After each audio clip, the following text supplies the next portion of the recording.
Halo 3 is the most highly anticipated video game of all time, and with good reason. Bungie Studios really raised the stakes with Halo 1 and Halo 2, and a lot of people have been wondering how they're going to fare on the next generation and whether or not they're going to be able to deliver on all of the promises they've made. Well, guess what?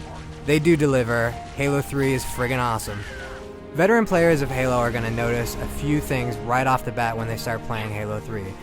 Bungie decided to create a game that would service both casual fans and their hardcore fans who have really become experts at Halo, and to that end, they've made normal and easy mode actually easier than they've ever been, and heroic and legendary are slightly more difficult when you're playing alone. So if you've beaten the first two Halo games and you start on normal, you're going to miss out on a lot of stuff. There won't be turret placed in certain areas, there won't be a lot of troop reinforcements, the AI is going to be a lot more dumbed down than it usually would be, and the enemies aren't going to use as much equipment either, and equipment is one of the cool new things that they've added this year, and it's really great to see those enemies on heroic and legendary level actually throwing down like a bubble shield to protect themselves, or using a flare to blind you.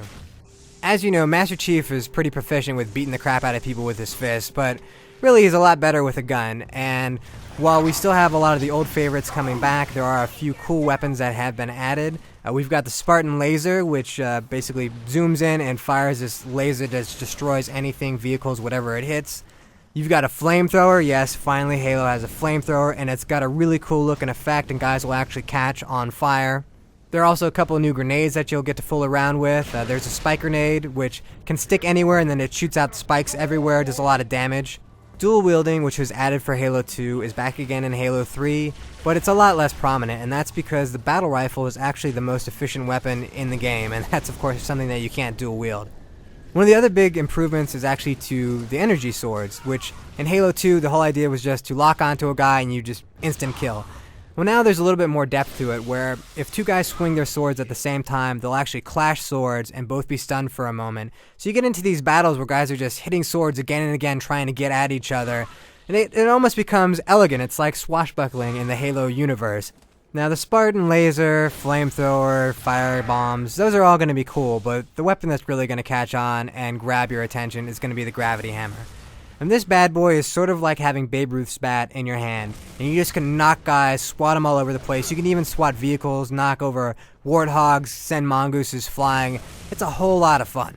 Anyone who played the Halo 3 beta or watched any of its coverage knows that one of the things that Bungie added was the use for the X button, which now actually deploys equipment. The most common you're going to see on heroic and legendary difficulties in campaign is the bubble shield, which is really useful, a lot more maybe for enemies than it is for you. You're also going to see deployable cover, which is the standard cover that we've seen the Covenant use since Halo 1, but now you can actually choose where to set it up. You're likely not going to use the equipment very much in the single player campaign, but you're going to need it a lot in the multiplayer. In fact, the equipment seems built for the multiplayer game and adds quite a lot to the experience. For all this cool equipment and awesome weaponry, Master Chief needs a sweet ride. All your old favorites are back, but the cool new addition is the Brute Chopper. And you're going to love the Brute Chopper because this thing tears everything else up. It's probably the best vehicle in the entire game. The real meat of Halo 3 is the multiplayer. In fact, the campaign is sort of a side attraction compared to the depth that you're going to get playing with other people online. So there are 11 maps this time in Halo 3.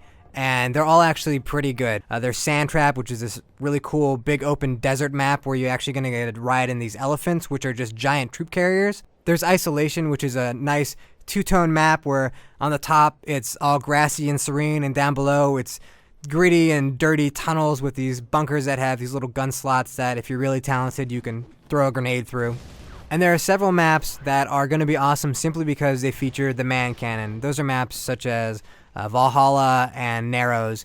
The matchmaking features that Bungie had implemented for Halo 2 are pretty much the same stuff that you're going to see in Halo 3. They worked pretty well, but there are more varieties to the game modes, and one of the modes that they've added is called Infection, which I think people are just going to have a blast with.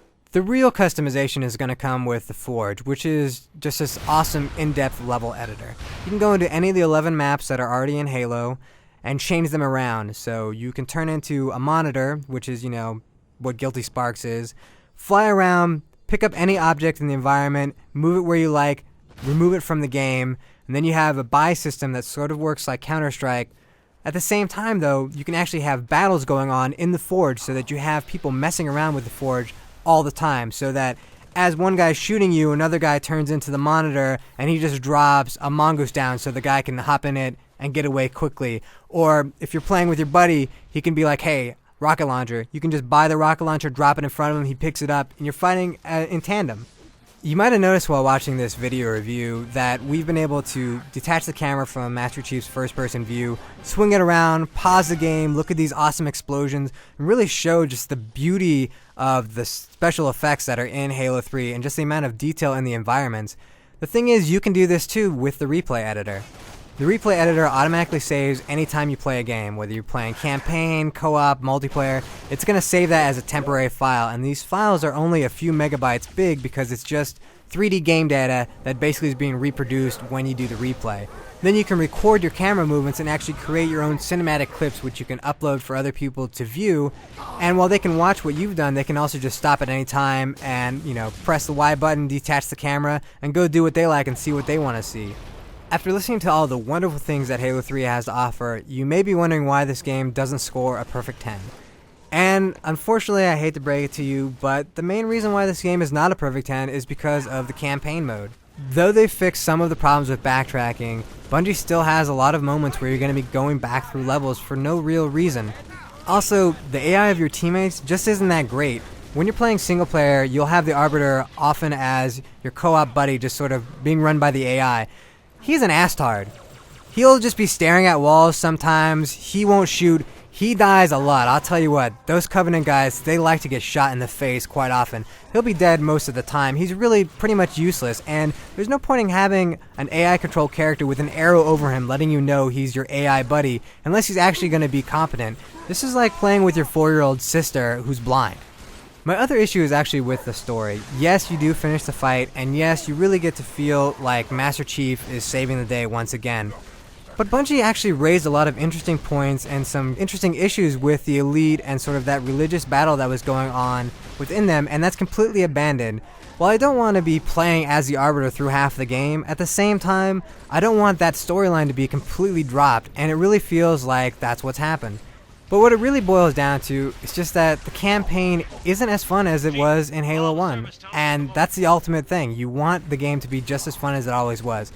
It's a real joy to play with 4 players online. That's a blast, even if it's really easy. It's just great to be with your buddies playing the game, because Halo's always been about the community and being with your friends and having a beer. But at the same time, I still want that challenge in single player and that satisfaction. I want every level to be great, and the second to last level in Halo 3 is terrible, and everybody who's played it that I know of has said, yeah, this level is bad, and I have a feeling even the people at Bungie know that they're going to get a lot of flack for that level, and that's not acceptable. When you only have 9 levels and one of them's not good, that's bad game design. And ultimately, that's one of the things that holds Halo back from being a perfect 10. Everything else is incredible. I mean, really, if you take out the campaign, this game is an 11 out of 10. The Forge is really fantastic. The replay editor is just incredible. You can literally just sit around watching replays all day long and never even bother playing the game anymore. You know, we spent enough time talking about Halo 3. It's about time you just went out and finished the fight. Buy it now. If you own a 360, you should get Halo 3. And if you don't own a 360, buy a 360 and buy Halo 3.